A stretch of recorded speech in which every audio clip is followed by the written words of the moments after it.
নমস্কার বন্ধুরা, কেমন আছেন সবাই? আমরা ভালো আছি, আশা করছি আপনারাও ভালো আছেন। রন্ধনের শাশুড়ি বৌমার বন্ধন পরিবারে আপনাদের আরও একবার স্বাগত জানাই। আজকে চলে এসেছি মামনির হাতের একটা শীতকালীন ডালের রেসিপি নিয়ে। আজকে মামনি বানাবে মুগ পালং। তার জন্য কিছুটা পালং শাক নিয়ে আমরা পরিষ্কার করে ধুয়ে ছোট ছোট করে কেটে ভালো করে জল ঝরিয়ে নিয়েছি। আর ওর সাথেই নিয়েছি একটা আলু ডুমো ডুমো করে কেটে। দুটোই ভালো করে পরিষ্কার করে জল ধুয়ে ঝরাতে দিয়েছি। আর এদিকে প্রেসার কুকার বসিয়ে দিয়েছে মামনি, আর তাতে দিয়ে দিচ্ছে কিছুটা সর্ষের তেল। তেলটা ভালো করে গরম করে নেবে। এই রেসিপিটা আপনারা বাড়িতে যদি কখনো না করে থাকেন, এইভাবে অবশ্যই একবার ট্রাই করবেন, খুব টেস্টি হয়। নিরামিষ দিনেও আপনারা এটা বানিয়ে নিতে পারেন। ভিডিওটা স্কিপ না করে দেখতে থাকুন। আর আমাদের চ্যানেলে যদি নতুন হন, অবশ্যই সাবস্ক্রাইব করে নেবেন চ্যানেলটিকে। ভালো লাগলে লাইক কমেন্ট শেয়ার করতে ভুলবেন না। চলুন তেলটা ভালো করে গরম হয়ে যাক, তারপর দেখাচ্ছি। দেখুন তেলটা ভালো করে গরম হয়ে গেছে। মামনি এবার তেলের মধ্যে দিয়ে দিচ্ছে শুকনো লঙ্কা। এবার শুকনো লঙ্কাটা হালকা করে তেলের মধ্যে নেড়ে নেবে। রেসিপিটা জলদি হয়েও যায়, অথচ স্বাস্থ্যকর বটে, খেতেও খুব সুস্বাদু। বাচ্চা বয়স্ক বড় সবারই ভালো লাগবে এভাবে বানালে। চলুন রান্নাটা হতে থাকুন, আপনারা দেখতে থাকুন। দেখুন বন্ধুরা, শুকনো লঙ্কাটা একটু লাল করে মামনি নেড়ে নিয়েছে। এবার ওর মধ্যে দিয়ে দিচ্ছে সামান্য 5 ফোড়ন, আর দেবে এর মধ্যে একটু গ্রেট করে রাখা আদা। এতে এমন কিছু মশলা লাগে না, রান্নাটা খুব চটজলদি হয়ে যায়। আর বাচ্চারাও খেতে পারে এইভাবে বানালে। দেখুন আদাটা মামনি এবার তেলের মধ্যে বেশ কিছুক্ষণ একটু নেড়ে নেবে। আপনারা দেখতে থাকুন।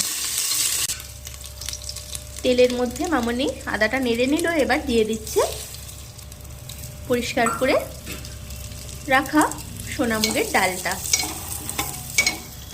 আপনারা অবশ্যই এইভাবে বাজার থেকে, পালং শাক তো শীতকালে সবার বাড়িতেই থাকে, বাজার থেকে একটু সোনামুগ ডাল এনে এইভাবে রেসিপিটা বানিয়ে দেখবেন।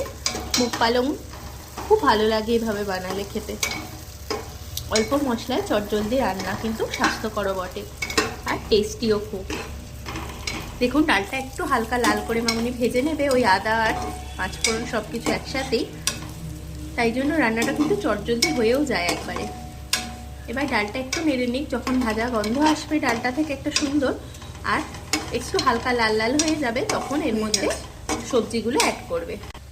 এই দেখুন বন্ধুরা, মামনি ডালটা একটু তেলের মধ্যে কি সুন্দর নেড়ে নিল, হালকা লাল লাল করে, খুব সুন্দর একটা স্মেল বেরোচ্ছে। এখন এই পর্যায়ে এর মধ্যে অ্যাড করছে ধুয়ে জল ঝরিয়ে রাখা পালং শাক আর আলুটা। আপনারা অবশ্যই এইভাবে বাড়িতে একবার ট্রাই করবেন, আর আমাদের কমেন্ট করে জানাবেন যে কেমন লাগলো। আমাদের রান্নাটি কেমন লাগলো সেটাও কমেন্ট করে জানাবেন। আর ভালো লাগলে ভিডিওটি একটা লাইক করে দেবেন। লাইক করলে ভিডিও বানাতে মোটিভেট হই। দেখুন মামনি সব শাক আর আলুটা দিয়ে দিল ভালো করে। এবার ডালের সাথে শাক আর আলুটা মিশিয়ে নেবে।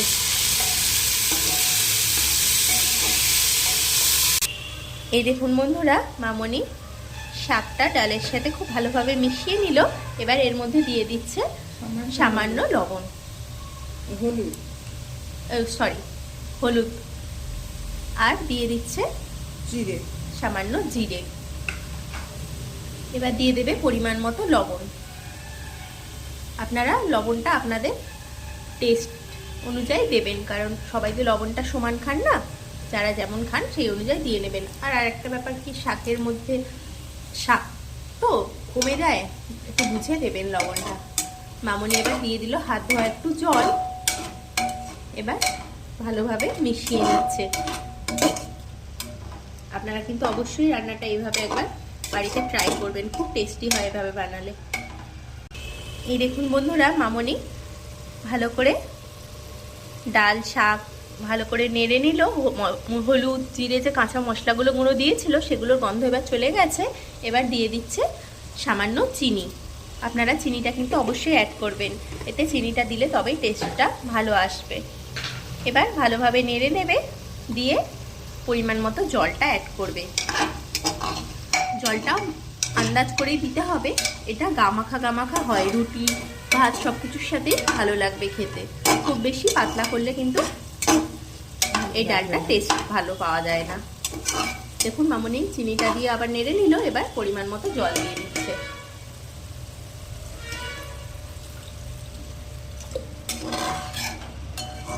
আপনারা ভিডিওটা স্কিপ না করে দেখতে থাকুন আর অবশ্যই বাড়িতে এই রেসিপিটা একবার ট্রাই করবেন যদি কখনো এভাবে না বানিয়ে থাকেন।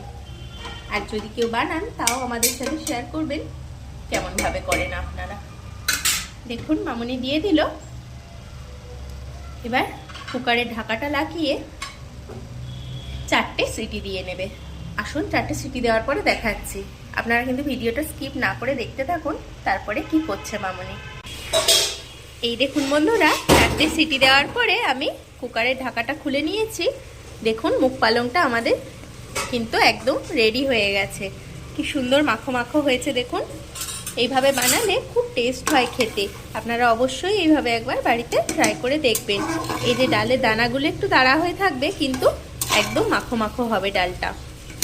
এবার ডালটা ঢাকা খুলে টেস্ট করে একবার দেখে নেবেন সব ঠিকঠাক আছে কি না, আর খুন্তি বা হাতের সাহায্যে একটু মিশিয়ে নেবেন ডালগুলো। এবার রান্নাটা প্রায় শেষের দিকে মামনি উপর থেকে সামান্য ঘি ছড়িয়ে দিচ্ছে। আপনারাও একটু দিয়ে নেবেন, তাহলে মুগ পালংয়ের টেস্টটা আরও দ্বিগুণ হয়ে যায়। দেখুন ডালটা হয়ে গেছে সব দেওয়া। এবার ঢাকা দিয়ে ডালটা কিছুক্ষণ রেখে পরিবেশন করে দেব আমরা। দেখুন তো কেমন লাগলো রান্নাটা। যদি ভালো লেগে থাকে অবশ্যই কমেন্ট করে জানাবেন, আর ভালো লাগলে আমাদের চ্যানেলটি সাবস্ক্রাইব করতে ভুলবেন না। ফেসবুকেও আমাদের পেজটিকে অবশ্যই ফলো করে নেবেন। ভিডিওটি এতক্ষণ ধরে দেখার জন্য আপনাদের অসংখ্য অসংখ্য ধন্যবাদ আর অনেক অনেক ভালোবাসা। আজ তাহলে আসি, আবার দেখা হবে অন্য কোনো দিন অন্য কোনো নতুন রেসিপি নিয়ে। ততক্ষণ আপনারা ভালো থাকুন, সুস্থ থাকুন, আর এই রান্নাটা অবশ্যই বাড়িতে করে নিজেরা খান এবং সবাইকে খাওয়ান।